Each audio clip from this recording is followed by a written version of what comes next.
हमें दूरियों का कोई गम नहीं है, दिलों को यकीन है कि हम फिर मिलेंगे, हम फिर मिलेंगे।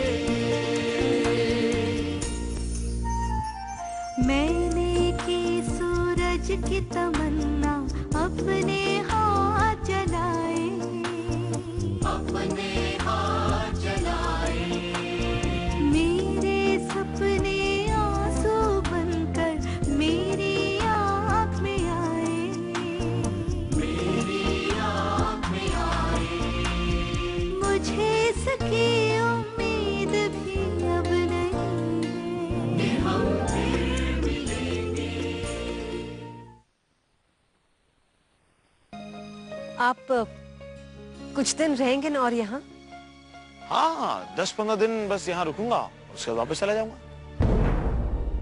इतनी जल्दी? हाँ, पढ़ाई पूरी करनी है तो जाना तो पड़ेगा ही। आपके बहुत दोस्त होंगे ना वहाँ? हाँ, वहाँ बहुत सारे दोस्त हैं, लड़के भी हैं, लड़कियां भी हैं, बहुत सारे दोस्त हैं मेरे। लड़कियां भी? हाँ, पर तुम क्यों पूछ रही हो? ऐसे ही? वो लड़कियां बहुत सुंदर होंगी ना? हाँ, बहुत सुंदर, बहुत सारी सुंदर लड़कियां हैं वहां पर। कॉलेज में मेरी एक बहुत खूबसूरत, बहुत सुंदर एक दोस्त है, उसका नाम है मंदाकिनी। तुम्हें पता है, जब एक दिन मैं और मंदाकिनी दोनों अकेले थे, तो मंदाकिनी ने मुझसे क्या कहा पता है तुम्हें? मुझे नहीं सुनना, मैं जा रही। अरे जान नहीं, रुको, हम साथ में चलते हैं। मुझे रास्ता मालूम है, मैं अकेली जा सकती हूँ।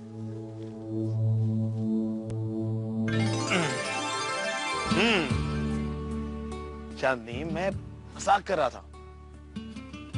कॉलेज में किसी भी लड़की वड़की से मेरी कोई दोस्ती नहीं है। सच बताऊं तो तुम में जितनी सादगी है, जितनी सुंदरता है, और किसी में नहीं। तो वाकई में बहुत खूबसूरत हो।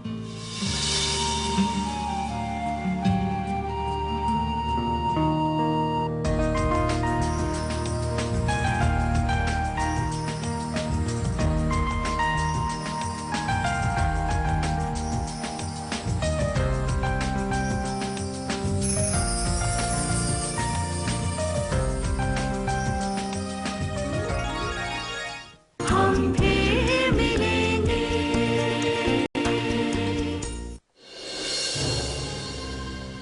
महाराज, महाराज, ए बुड्ढे, कहां मर गया तू? जी छोटे मालिक। कहां मर गया था बुड्ढे? घर के दूसरे नौकर कहां है? अब क्या बताऊं छोटे मालिक, वो लोग तो कल शाम को छुट्टी लेकर अपने घर चली गई। अब इस हवेली के सारे काम मुझे ही करने पड़ रहे हैं। किससे पूछकर छुट्टी दी उनको? किसने छुट्टी दी उनको? मैंने नहीं, वो मेम साहब ने।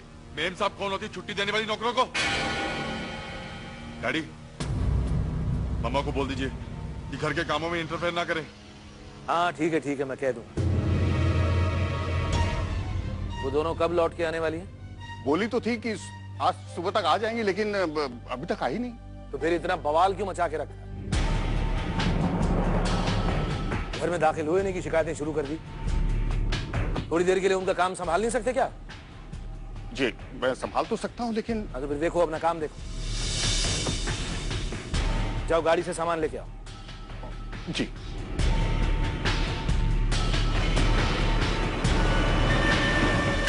तुम देख लेना नारी, तुम्हारे डैड शिवानी दीदी को कुछ नहीं बोले। हर बार हमारे लिए एक नई मुसीबत खड़ी कर देती है।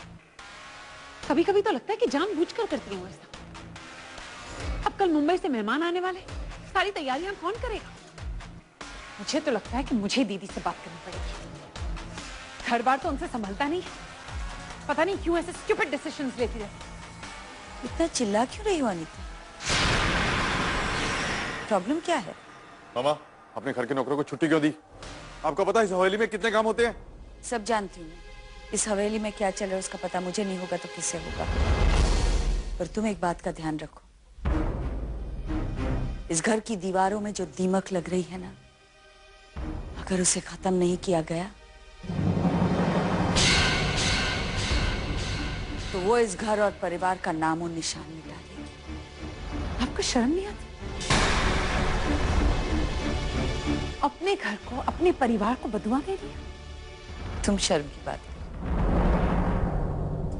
वैसे भी मैं बदुआ नहीं दे रही, अपने घर को मुसीबत से बचाने की कोशिश कर रही हूँ।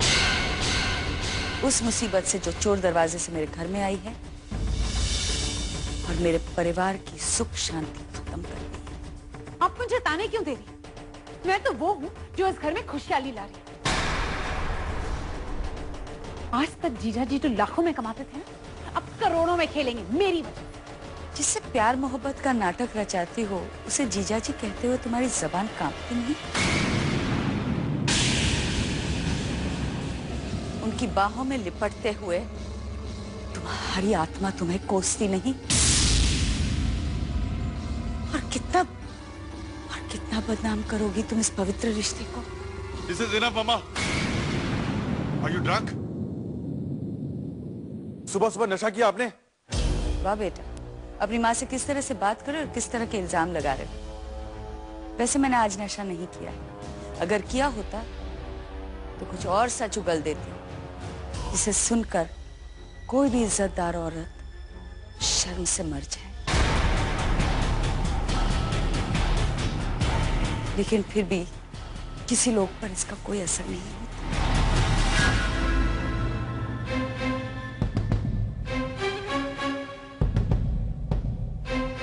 मुझे यहाँ पर आना ही नहीं चाहिए था।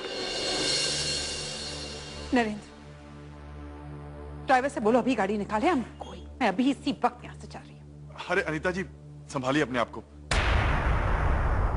प्लीज रोइए मत। देखिए, अगर आप चली जाएंगी तो मेहमानों को वेलकम कौन करेगा? फिक्र मत करो नरेंद्र, ये कहीं नहीं जाएगी। अगर इसे जाना होता कब की चली गई होती।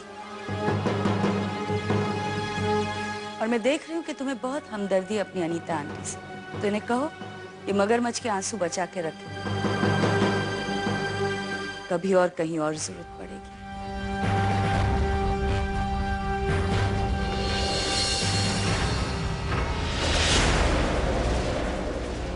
और हमारे घर के महाराज जिन्हें तुम बूढ़ा कहते हो, उन्हें कहो मेरा नाश्ता मेरे कमरे में ले आए।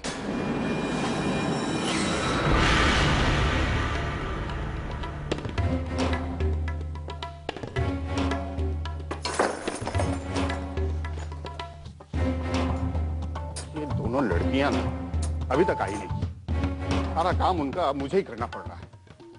अगर नाश्ता के लिए लेट हो जाए तो छोटे मालिक गाली देंगे और उसकी आंटी भी भड़केगी।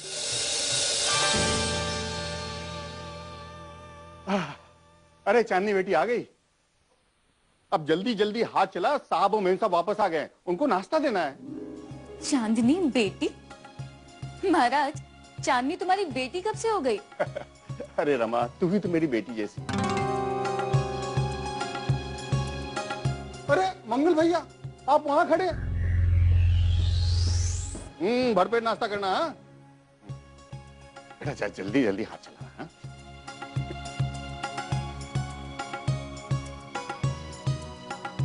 आज ये महाराज को क्या हो गया? जैसे कि शहद टपक रहा उनके मुंह से। हम लोग यहाँ पर नहीं थे ना काम करने के लिए, इसीलिए अब जाकर उसको कदर हुई हमारी। ऐसे ही होता है रमा देवी, हमारा भी यहाँ का काम पूरा हो गया। जब हम नहीं आऊंगा तभी तुमको हमारी कदर होगी। हम फिर मिलेंगे। रानी, कैसी रही आपकी मीटिंग बिल्डर्स के साथ? ठीक थी। बातचीत को आगे बढ़ाने के लिए वो कल आ रहे हैं। अच्छा है, I mean, वो हमारी प्रॉपर्टी जल्दी से जल्दी आके देख लें और ये प्रोजेक्ट जल्द से जल्द शुरू हो जाए तो अच्छा है। हम भी वही कोशिश कर रहे हैं। मेरा मतलब है ये प्रोजेक्ट जल्दी शुरू हो सकता है अगर तुमने कोई अड़चने पैदा नहीं की तो। समझा नहीं? अब क्या कहना चाहते हो? डैडी, आप इसे समझाएंगे या फिर मैं समझाऊं? वीरेंद्र बेटा, तुमसे कुछ बातें डिस्कस करनी है। इस विषय पर हम बाद में बात करें। डैडी, अभी क्यों नहीं? कल वो लोग आ रहे हैं, उसके पहले सारे मामला तय हो जाने चाहिए।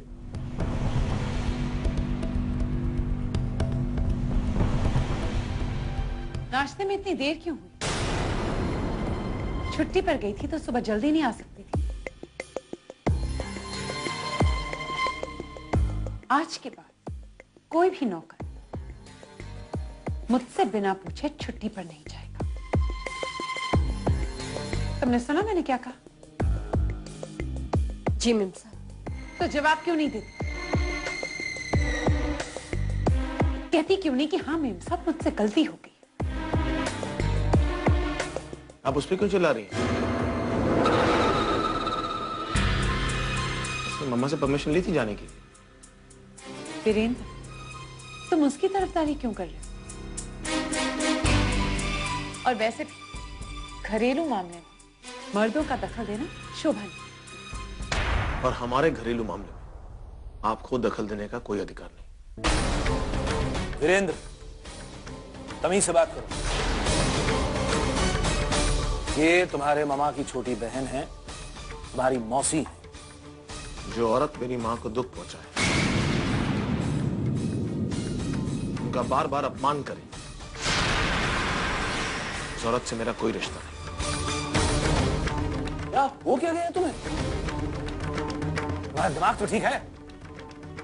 जीजा जी, ये वीरेंद्र नहीं बोल रहा है। शिवानी दीदी ने इसे पट्टी पढ़ाई, इसे सिखाया है कि मेरी इंसल्ट कैसे करें।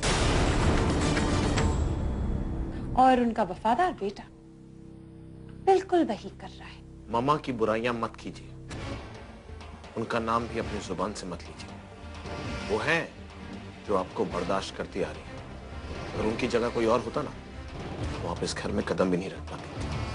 Stop it Virendra, stop it. बस, इनफ इज इनफ। डैडी, बोलने दीजिए इसे, निकाल लेने दीजिए अपनी भड़ास। इसे तो मैं बाद में सबक सिखाऊंगा। और तुम क्या सबक सिखाओगे मुझे? पहले अपने गिरबान में झांक के देखो। जो औरत हमारी मां की सौत बन के बैठी हुई है, तुम उसी की तरफदारी करे। शर्म नहीं आती तुम्हें? डैडी, इसे क्या चला जाए यहां से, नहीं तो हाथ उठ जाएगा मेरा। और क्या कर सकते हो तुम? तुम्हारे पास जब और कुछ कहने को नहीं बचता, तो यही हथियार उठाते हो तुम। मुझ पे हाथ उठाओगे? उठाओ, आज मैं भी देखता हूं। अरे क्या हो गया है तुम दोनों को? क्यों झगड़ रहे हो? वीरेंद्र, तुम जाओ यहां से। मैं क्यों जाऊं? बहस तुमने शुरू की थी, झगड़ तुम रहे थे। पहले अनीता के साथ, फिर नरेंद्र से। तो आपके कहने का मतलब है कि मुजरिम मैं हूं। आप कौन है? सरकारी वकील भी आप और जज भी आप। आए दिन हमारे घर में हर रोज झगड़े हो, रोज लड़ाइयां हो। उसकी वजह जानते हैं कौन है? और इन सब की वजह है ये औरत है उस वजह की। डैडी, जब तक आप इस औरत को इस घर में से, अपनी जिंदगी में से बाहर नहीं निकाल देते ना, तब तक हम सबके बीच रोज झगड़े होते रहे, रोज लड़ाइयां होती, और ये कभी खत्म नहीं होगा।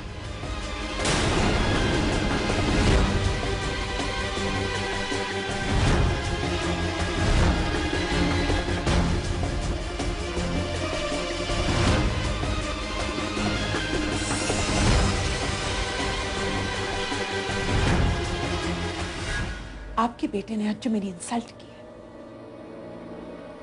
मैं उससे कभी नहीं भूल सकती। अगर आपने उसे इस प्रोजेक्ट में इन्वॉल्व किया, तो ये प्रोजेक्ट कभी शुरू नहीं हो पाएगा।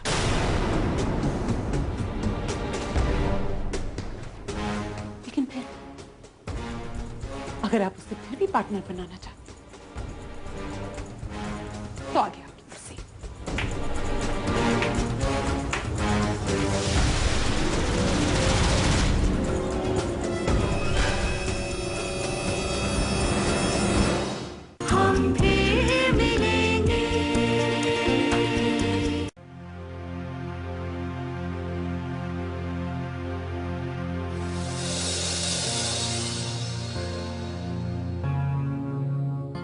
डैडी, मुझे आपसे कुछ बात करनी थी। बैठो। Thank you. Daddy, I am sorry. आज डाइनिंग टेबल पे मैंने आपसे बहुत रूडली बात की। जितना बुरा आपको लगा है उससे कहीं ज्यादा बुरा मुझे लगा है। मैंने कभी आपसे लहजे में बात नहीं की और ना ही आज करना चाहता था। तुम्हें अपनी गलती का एहसास हो रहा है, ये भी बहुत है। आपको अपनी गलती का एहसास कब होगा डैडी?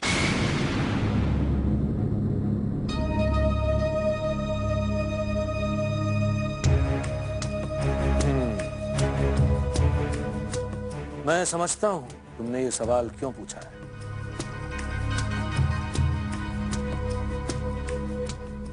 और मैं ये भी जानता हूं कि तुम अनीता को बहुत नापसंद करते हो। नापसंद? नापसंद बहुत ही छोटा शब्द है डैडी। मैं उनसे नफरत करता हूं। मुझे नहीं मालूम कि आपका क्या रिश्ता है उनके साथ और ये खत्म होगा भी या नहीं, और कब तक मेरी मां को उस औरत की मौजूदगी बर्दाश्त करनी पड़ेगी? कब तक डैडी?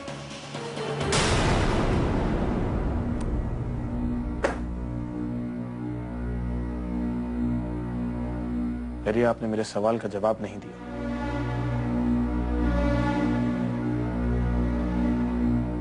सोच रहा हूं कहां से शुरू करूं। 2 साल, 5 साल या फिर उससे भी पीछे। बहुत छोटे थे तब तक, स्कूल में पढ़ते थे। हमारी शादी को शायद 10 साल हो गए थे। मैं नोटिस करने लगा था तुम्हारी मम्मा के बर्ताव में कुछ बदलाव आ रहा था। बहुत पॉजेसिव फील करने लगी थी वो ये चाहती थी कि मैं अपना ज्यादातर समय उन्हीं के साथ बिताऊं। पर ये कैसे मुमकिन था?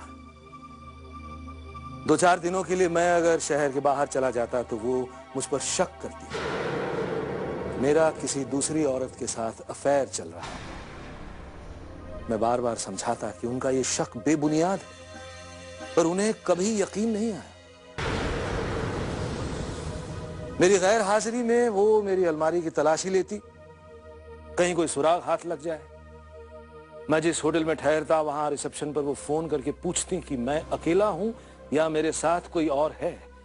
जाहिर है इन सब बातों से मुझे गुस्सा आता था। पहले बहस होती थी, फिर झगड़े, उसके बाद फिर उन्होंने मेरी हर बात का मेरा क्रिटिसाइज करना शुरू कर दिया।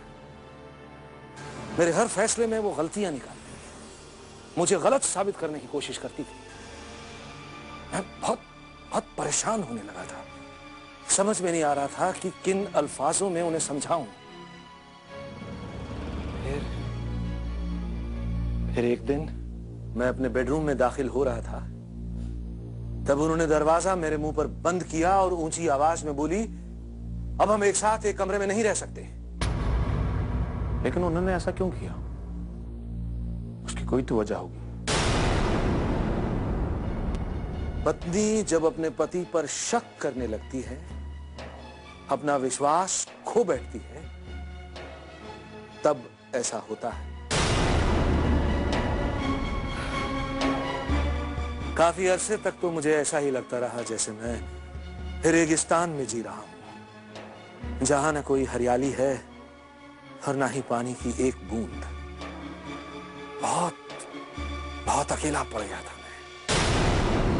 धीरे धीरे लोगों से मिलना जुलना, महफिलों में आना जाना सब छोड़ दिया था मैंने। उसी दौरान अनीता का तलाक हुआ था। वो भी बिल्कुल अकेली थी। हम दोनों को एक साथी की जरूरत थी। हम धीरे धीरे एक दूसरे के नजदीक होते गए। आज मम्मा भी बहुत अकेली हैं डैडी। अनजाने में उनसे कुछ गलतियां हुई हैं तो क्या वो माफी की हकदार भी नहीं? आज आपके और मामा के रिश्ते के बीच में जो दरार आई है उसकी वजह से पूरे घर की हालत बिगड़ रही। Our house is in a mess, Daddy. अगर अब भी आप अनीता जी को छोड़ सकते हैं तो हमारे घर की हालत सुधर सकती है, बहुत बेहतर हो सकती है, डैडी।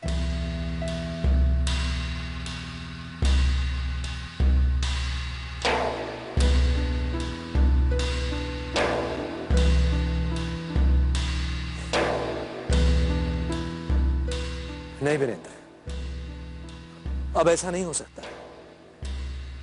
बहुत बहुत देर हो चुकी है। मैं उससे अलग नहीं हो सकता।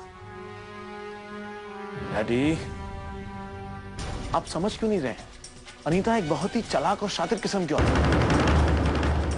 जो औरत अपनी सगी बहन की ना हो पाई, उसको तक धोखा दे दिया, उस पर आपने कैसे विश्वास कर लिया?